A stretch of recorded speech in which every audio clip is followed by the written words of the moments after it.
My name is Jack Hanney, and welcome to this week's edition of The Insider. As the Trump tariff trade war is starting to level out and deals are being made between the U.S. and EU for a flat 15% tariff, many are hoping that similar deals will get worked out with China. Many are saying that an extension could be likely in this, the most consequential week in the markets of 2025. We have the Fed meeting here on Tuesday with a Fed announcement on Wednesday. As we know, Trump has been pushing Powell to lower rates. The EU has had 11 consecutive rate cuts. So they have cut rates now 11 consecutive times.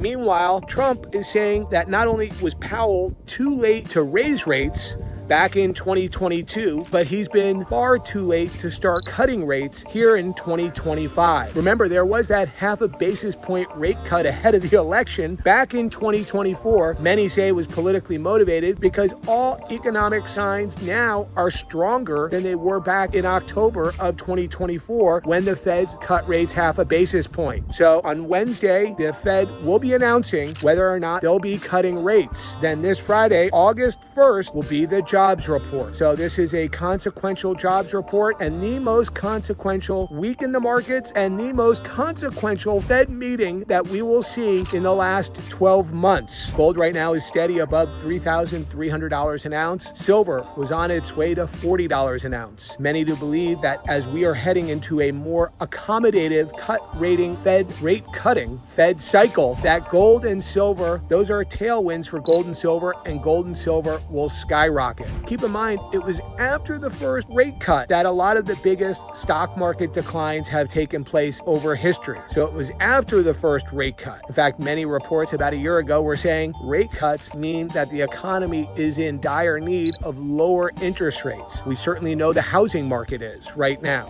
I'm not a certified financial investment advisor, nor do I give tax advice. You can visit us at www.patriotgoldgroup.com or call 1-888-301-7012. Again, that's www.patriotgoldgroup.com or call 1-888-301-7012. It's anybody's guess whether or not Powell and the Fed will cut rates on Wednesday. My belief is they may cut rates, whether it be a quarter basis point or a half a basis point on Wednesday, and that a lot of these tariff trade wars starting to come to fruition and starting to level out will be the cause that they feel confident enough to cut rates. I look forward to speaking with you next week on an episode of The Insider.